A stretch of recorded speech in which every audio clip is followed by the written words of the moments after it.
Welcome everybody to the Chasing Larger Sports Stories podcast with your host Chase Steffes. And I just wanted to sit here and say that Derek is not in here today with me. It is just me for the time being. We're gonna make a quick little video today, and it's gonna be uh, quick and to the point for what we're gonna be talking about. It's just gonna be a mock draft 2.0 for me, and let's just go ahead and get started right here, right off the bat. I'll start off by sharing my screen so that way we can. What's up, diehard Colts fan? We'll start off by sharing my screen so that way we can see what exactly um, is going to happen here with the mock draft that I'm going to be doing. First of all, I got to get it back because I lost it. All right. Now, can we see my screen? Yes, we can. All right. If this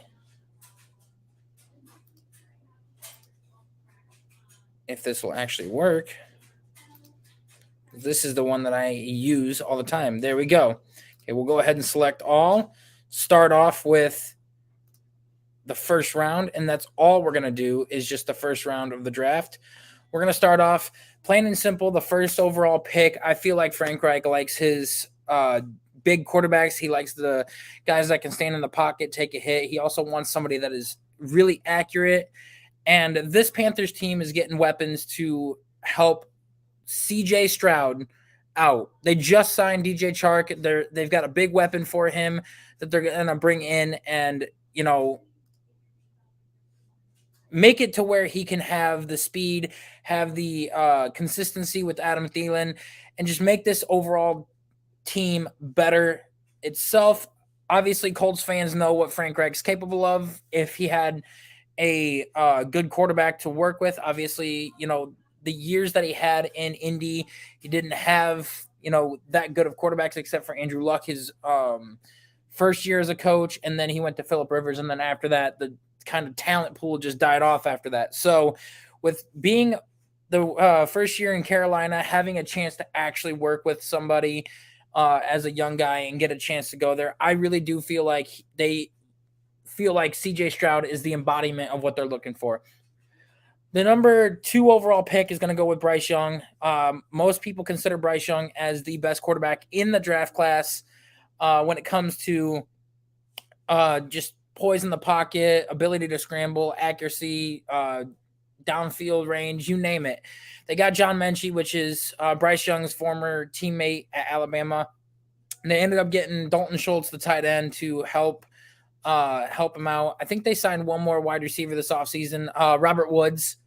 And I think that they are going to draft somebody else. I could see Jackson Smith-Njigba fall here, maybe Jordan Addison, maybe even Quentin Johnston. Who knows? Or like fall to them like later on. Who knows what they're going to get? But right now, I think Bryce Young's the best option. Now, barring that there's any trades, right now we're not going to do any trades. We're just going to keep it as is. So, barring that there's no trades, I think the Arizona Cardinals are going to choose Will Anderson, probably the best defensive player in this draft. Getting him for a steal, you could do him or Jalen Carter, but people are kind of going to fall off of Jalen just a little bit because of the off the field issues, and they may think that he is a pick that's not worth taking, just because. Diehard Colts fan, I'll get to that in just a second, and you'll be happy. But no, choosing the best defensive player, Jonathan Gannon coming over, being a defensive coordinator, this is going to be a perfect spot for him. They are going to want to build that defensive line, especially now that J.J. Watt's gone, Chandler Jones isn't there. Building up that defensive front in a division like that is going to be huge for them. And now I'm going to go along with this. Anthony Richardson is going to the Indianapolis Colts. Now, me and Derek have gone back and forth on this. We have talked it out, and we both agree that Anthony Richardson is not ready to step in right away.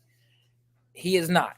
He is the type of guy that needs to sit 1 year, get polished, learn his craft, learn the NFL, learn the system, and learn what Shane Steichen's going to do for him. Gardner Minshew is that nice bridge quarterback that can step up and be a good or decent to good quarterback in the meantime.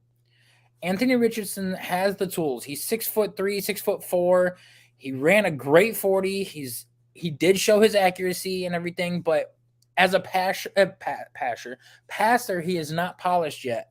Okay, he's got a lot to work on, but I do believe one solid year behind Gardner Minshew and getting a chance to just sit, I think that he will be a great future quarterback. I could also see Will Levis popping up here, but don't be shocked if they choose him. But right now, it's going to be Anthony Richardson for them. Here's where I think that the Seahawks are going to choose an edge rusher over Jalen Carter. I think this is where they kind of got their doubts with Jalen Carter. They may feel like they don't be shocked if they go with in the route of Will Levis, because they might be looking towards the future, getting Will Levis a chance to learn under Geno. Obviously, since Geno signed a 3-year contract, who knows what they're going to do? Maybe they'll choose somebody in next year's draft where it's a little bit more quarterback heavy, where you got Bo Nix, Jaden Daniels, Spencer Rattler, maybe Tyler Van Dyke. You got a lot of Drake May and obviously Caleb Williams, but those are going to be 1 and 2 quarterbacks off the board, and I don't think Seattle's going to pick that high. So you got a chance to get somebody either this year or next year. If you feel that Will Levis is your guy, go after him. But here's where I got them choosing Tyree Wilson, the edge rusher out of Texas Tech. He's risen up a lot of people's draft boards. He's had a great pro day and everything, performed well at the combine with a lot of numbers. Now, the Lions are looking to add on the defensive side of the ball. They added Cam Sutton in the offseason. They just got C.J. Gardner-Johnson. They've got Jeff Okudah, Aiden Hutchinson on the defensive line. They had a lot of young guys that stepped up towards the end of the season and started playing well the defensive side of the ball. But here's where Jalen Carter gets taken off the board. Jalen Carter is a phenomenal talent, is one of the better defensive tackle prospects that we've seen in years. Had the chance to be the number 1 overall pick if the Bears were still picking, but had the chance to be that. But obviously the off-the-field issues that came out a couple weeks ago made him fall in the draft. So I don't see them I see them choosing that. Don't be shocked if they make a move up to the 3rd overall pick to choose Anthony Richardson, because maybe the Lions think that Anthony Richardson could be the future. Obviously, Goff on the final year of his contract, getting out from underneath that $35 million contract next year. And maybe Anthony Richardson could be that playmaker that sets them apart from everybody else. And they may think that next year, we could win the division and go deep in the playoffs if we had just a more explosive playmaker. Goff is too inconsistent, so don't be shocked if they go for broke and try to go up to number 3 and go get Anthony Richardson or go get a Will Levis. But for right now, in this mock draft, I've got them going defense to help build that defensive side of the ball. That defensive line, especially having him and Hutchinson together, will be phenomenal and work out together. Now, here's where I thought it'd be tricky. The Raiders have not had a good defense in quite some time. Probably not since Carr's rookie year. Let's be honest. And I was going back and forth between Will Levis going here and Christian Gonzalez, but I think with Josh McDaniels having Jimmy Garoppolo, who he played with in the Patriots system, going to the Raiders, I think it's a perfect fit. Yeah, they lost Darren Waller. They've lost a few other key pieces, but they need to build that defensive side of the ball. The secondary especially, they have barely anybody, and in fact, nobody in the secondary. Here's where I see a big body like Christian Gonzalez come off the board right here. Now, the Falcons are a unique bunch. They can go in many different options, many different directions here. I think they're going to roll the dice with Desmond Ridder. One more year, see what he's got. It's very tough and very hard to give up on quarterbacks after just 1 year. You should not do it, in my opinion. I think that it takes a 3-year process for us to learn what a quarterback is. I mean, look at Trevor Lawrence. Was terrible his rookie year and then stepped up and played very well with the new head coach and a new offensive system and looked like a top 5 quarterback this past year and played like it towards the end of the season. So Desmond Ridder could be that guy for the Falcons. They want to give him a chance. They want to let him see. I don't see Will Levis going here. I do, however, see a guy like Myles Murphy going here. An edge rusher building up that defensive line is a huge key piece for them. And, just making it to where you can get pressure on the quarterbacks, especially in that division. I don't think that they're going to build the secondary to start with because they just got Jesse Bates. They just got a corner that they signed not that long ago. They've got AJ Terrell. I think that their secondary may be set for now. Look for them to get corner in the second round, maybe, or a linebacker. But right now, I see Myles Murphy, the edge rusher out of Clemson, going here for this one. Now, the Bears, everybody will sit here and say that it's a stupid move going this route, and it may be. They do need offensive line help badly. They definitely do. They've got 2 second-round picks. Go build your offensive line in the second round and go protect Justin Fields. Use those 2 picks on offense. You get defense later in the draft. You obviously spent a lot of your free agency money to get in defense. There's still a lot of good defensive prospects, including Bobby Wagner. Bobby actually signed with the Seahawks, so including Frank Clark and a couple others that are still available in free agency. I think that this is a perfect opportunity for them to get Jackson Smith-Njigba to help shore up that wide receiver core. He could be the solid number 2 opposite of DJ Moore. He's obviously got chemistry with Justin Fields, and it'll work out perfect with him going to Chicago. I think that DJ Moore, Jackson Smith, Chase Claypool, and Darnell Mooney finally gives Justin the wide receiver core that he needs. Then they'll build that offensive line in the second round of the draft and then go get defense maybe in the 3rd, 4th, and 5th round and, help clear that up a little bit. But I think that getting play, because you could have offensive line and you could protect your quarterback, but if he's got nobody to throw to help score points, you aren't going to go anywhere. And it's vice versa. If you don't have an offensive line to protect him, he ain't going to be able to get the weapon or get the weapons, the ball, and then he ain't going to be able to win that way. So it's going to be, up and down right here. This is where it's kind of interesting for the Eagles. They could go offensive line route here. They just signed Lane Johnson to a massive contract extension. They got Jason Kelce, their center that they drafted last year. I think Mays is what his name is, or Meyer maybe. I don't know what his name is, but he's going to be stepping up and taking over Jason Kelce's role in the future. I think that right here is where they go Devin Witherspoon. Devin Witherspoon is the best corner in this draft, in my opinion, over Christian Gonzalez, even though I chose Christian earlier over Devin. I hope I don't see Minshew take a snap and just sit on the bench. Now, you may sit there and say that, but Gardner Minshew, when he was with the Jacksonville Jaguars, actually played very well. And I was very shocked that he did not get the starting job the following season because I think he was drafted in 2016, 2017, maybe even 18. I don't know. But he played very well with Jacksonville, had pretty good stats. I think it was about 3,800 yards. And I think it was 27 or 30 touchdowns, if I'm not mistaken, to probably 8 interceptions. Having an offensive guy like Shane Steichen is going to be a good fit for him. Getting the key offensive pieces that the Colts are getting is going to be a good fit, and probably building that the interior offensive line to help out, maybe get some backups to help shore up that offensive line is going to help out Minshew. But having a good offensive guy in Steichen will be great.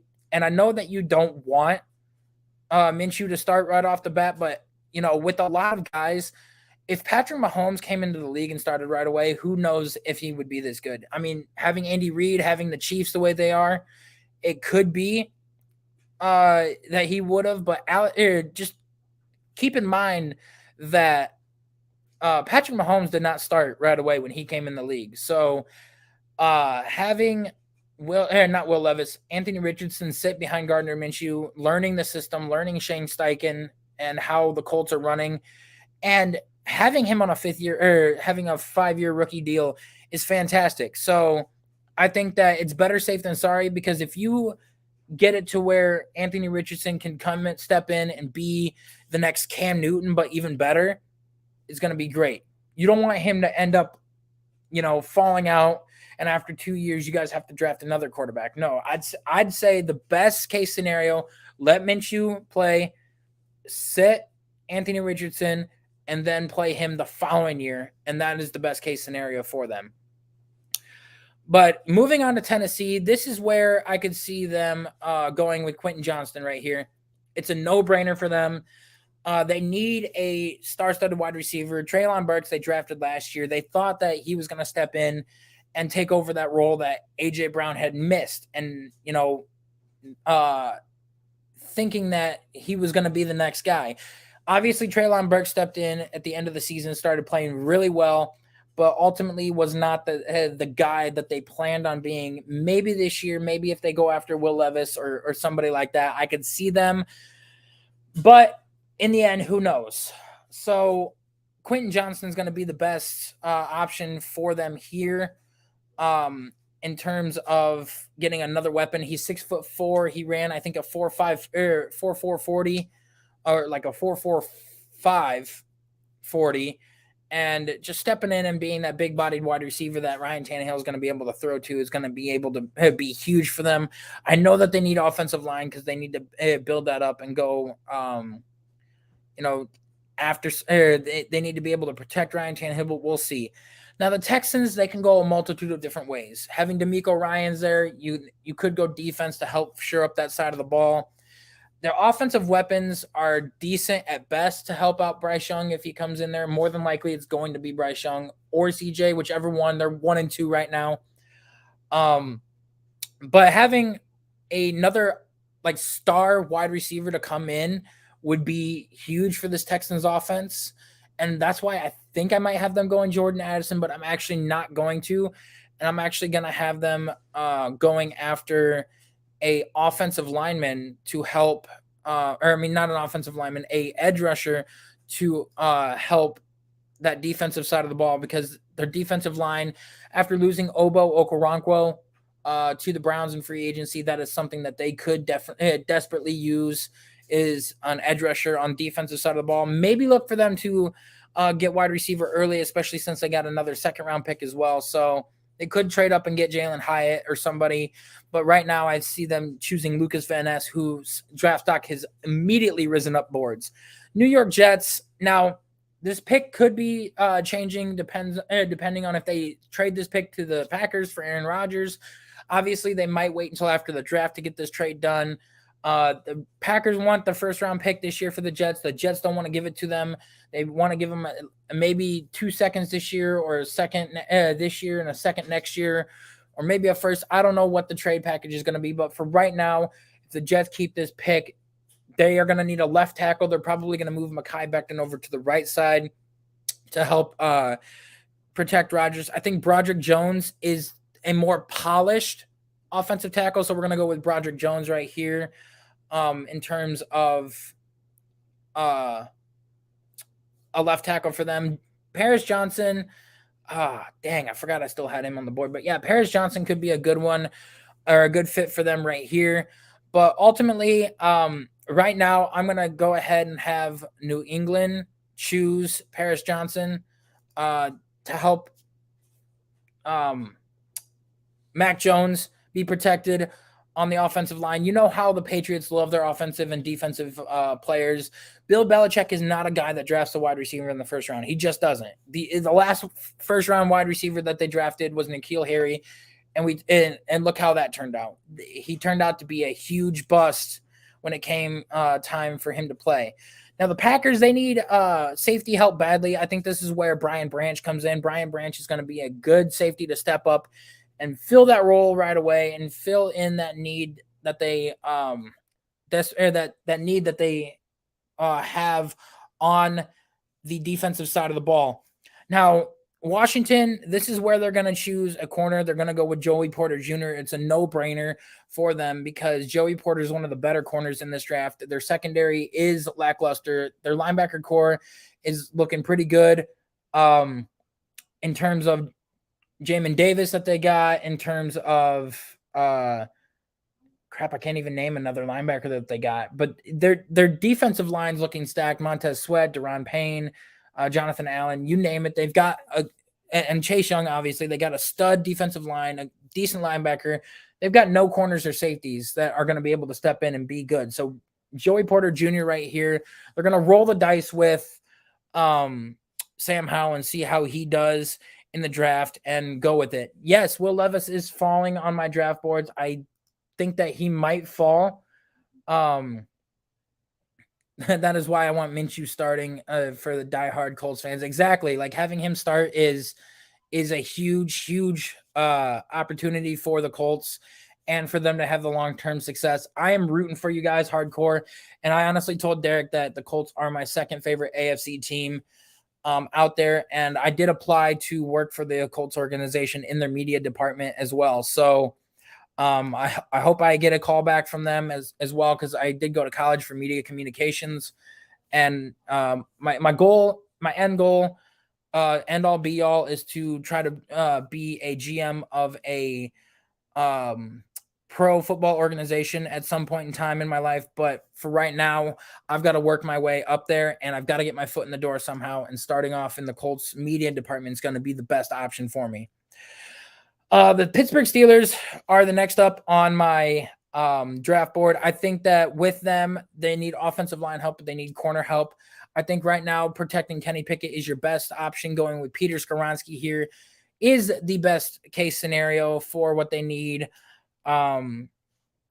because keeping him upright is the key for the success for the Pittsburgh Steelers this year. And I think you can't win without that. Now, the Lions need a corner. They desperately need a corner to go opposite of Jeff Okudah. I mean, if you want to sit here and say Cam Sutton is that guy to fill in until next year, they got Jeff Okudah, they got Cam Sutton, they got Kirby Joseph, or not Kirby. Yeah, I think it's Kirby Joseph is their safety, and now CJ Gardner-Johnson. So if you want to do that, I could see them going with the linebacker here. I think Trenton Simpson would be a phenomenal pick for them because they don't really have any good linebackers to step up and be that type of, playmakers that they need and whatnot. So here's where I've got, honestly, I'm going to go with their suggested pick, Nolan Smith. I honestly had him going there because Nolan Smith is a good, talented edge rusher. The Tampa Bay Buccaneers are looking to go younger and start building the defensive side of the ball as a younger team. Todd Bowles is a head coach. He's a defensive-minded head coach, and he's looking to step up and start building that defense from the ground up and going a lot younger and going in the trenches. Now, the Seahawks, they could go a multitude of different ways. Obviously, I've got them choosing Tyree Wilson a first time around, but you can't pass it up this time. They're going to choose Will Levis. Yes, in my opinion, he fell to pick 20 because I feel like there was teams that could pick him. Like I could see the Seahawks picking him the first time around. I could see the Raiders probably picking him and learning under Jimmy G. Maybe the Falcons will pick him, but I think that they're not going to give up on Desmond Ridder after just one season.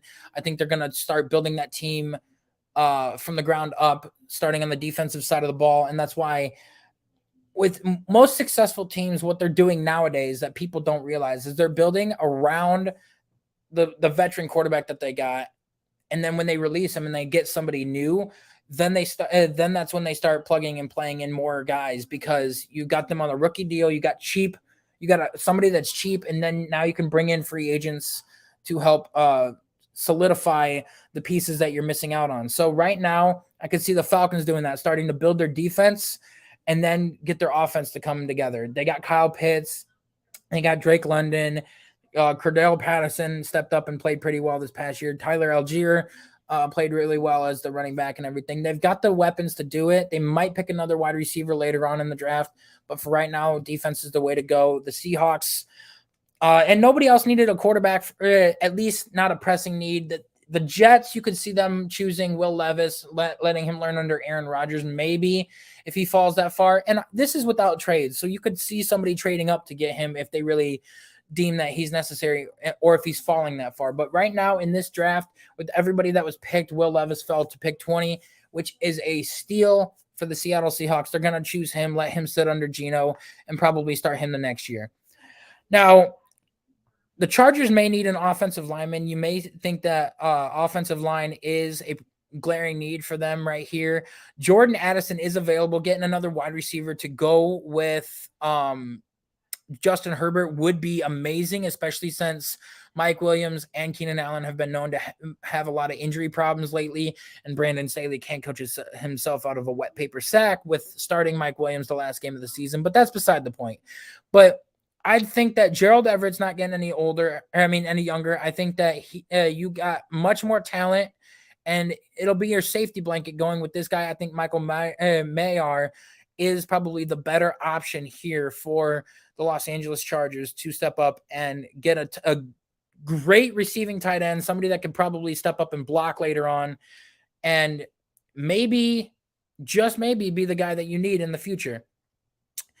Now for the Ravens, I got them choosing Jordan Addison. Jordan Addison is probably the better wide receiver prospect that you need in terms of a weapon for Lamar Jackson. If he's back with the Ravens, if not, whoever comes in is going to need another weapon. They just picked up Nelson Aguilar. They've got Rashad Bateman, but they need a star-studded wide receiver, a star-studded weapon. And I think that picking up Jordan Addison will be a dominant weapon for the Baltimore Ravens and Lamar Jackson. Bijan Robinson is my top guy on the board right now, but I don't really see very many people needing running backs. Maybe Dallas might pick him up, a star-studded talent like that. Maybe we'll see. The Vikings, they need defense. They need defense badly. I think that Kwesi Adofo-Mensah values defensive talent, and they saw how bad it was and how bad the Saquon Barkley ran all over the Minnesota Vikings. Losing Dalvin Tomlinson in the middle was a huge blow for them. So Brian Brzee, a good solid defensive tackle to step up and be that plug and play guy that you need for the defensive line, will be huge and be a guy that you need to be able to plug and play right there. And then right here, the Jacksonville Jaguars, Deonte Banks. Deonte Banks is probably the best available corner for them at this moment in time. The Jags do need secondary. Their linebacker core with Devin Lloyd, and I want to say that they got somebody else during the offseason last year that I can't remember, but their defensive line, they got Travon Walker, they got Josh Allen, they've got a couple defensive tackle pieces that are kind of meshing and gelling together. They've got no secondary pieces that are like instilling fear in people, and I think this is where Deonte Banks comes in. The Giants, you could say that their interior O-line they need help with, but I think Zay Flowers is a good option for them right there. A solid guy that has speed and somebody that has great hands, great catchability, contested catchability. It could use a little help on his routes, but after he gets his routes crisp and polished off, he'll be all set and ready to go for them here. Now, this is honestly where we could see Brian Robinson go here, but I am not going to get Bijan Robinson, but I'm not going to get Bijan right here. I'm actually going to give them Dalton Kincaid, the tight end out of Utah, because I think that giving Dak as many possible weapons as possible to help him succeed would be the best case scenario for the Cowboys to move on into the playoffs and have the success that they absolutely need to move on. Now, here's where Buffalo steps up. They need offensive line help. They absolutely do, but Josh Allen cannot throw it 40 to 50 times per game. Getting Bijan Robinson, pairing it with Josh Allen, that receiving core, and the Buffalo Bills will be the next step that they need to take to overtake Joe Burrow, overtake Patrick Mahomes and the Chiefs, and make their next step to the Super Bowl. Because honestly, we've seen it time and time again, running backs don't win Super Bowls, but they help you get there and everything. And I think that Bijan Robinson is an offensive piece that they are missing badly in this offense right now. So it's going to be very interesting to see where they go. The Bengals are next. You could see them choosing a tackle, but they just got Orlando Brown here. They lost Eli Apple. They lost Von Bell, and they lost Jesse Bates. They've got not Haskins. What's his name? the safety out of Michigan. I can't remember his name, but they got him last year in the draft to help shore up that secondary. So I think that he's going to step in and play that safety role that they need. I could see them going corner here, but ultimately they need a tight end. They don't really have a good tight end. Hayden Hurst went to the Carolina Panthers, so Darrell Washington getting another weapon for Joe Burrow is good. Now that the offensive line is shored up, I can see it. And then the New Orleans Saints, I'm going to go with the suggested pick, Calijah Kancey right here.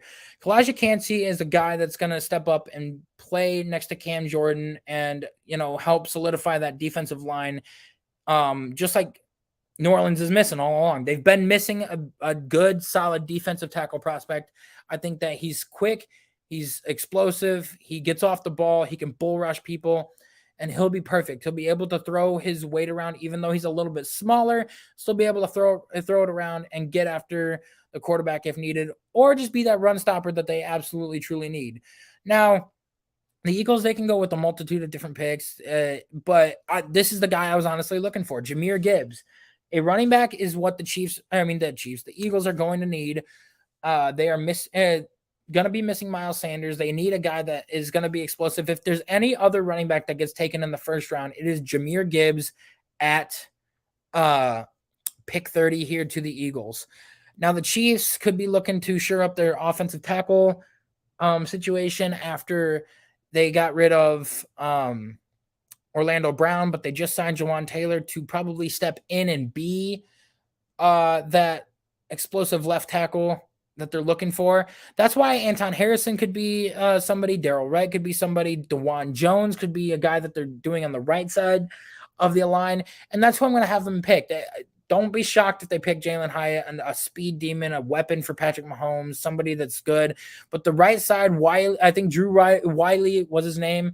They were missing him this year. They did not get to re-sign him. So DeJuan Jones, the right tackle out of Ohio State, is going to step in quite nicely and fill that role in for Kansas City and be that plug-and-play right tackle that they need.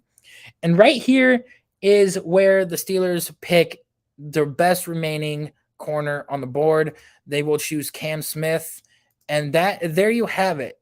My first round mock draft 2.0. I will do one more in the month of April, about 2 weeks leading up to the draft, maybe one day before the draft, to figure out if there's any risers or any people that fall.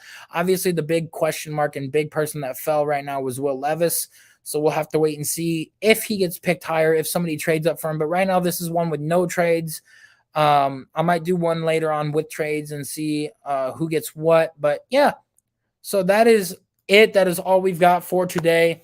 All I wanted to get on here and say was just show you my mock draft 2.0. We're going to have Derek step in sometime this week. I'm going to go over to his place, and he's going to step in and do his mock draft 2.0. We're going to see what who he's got going where, and we'll talk about it. So there you have it. Thanks for tuning into the Chasing Larger Sports Stories podcast. Make sure that you like and subscribe, tell your friends, and this is Chase signing off.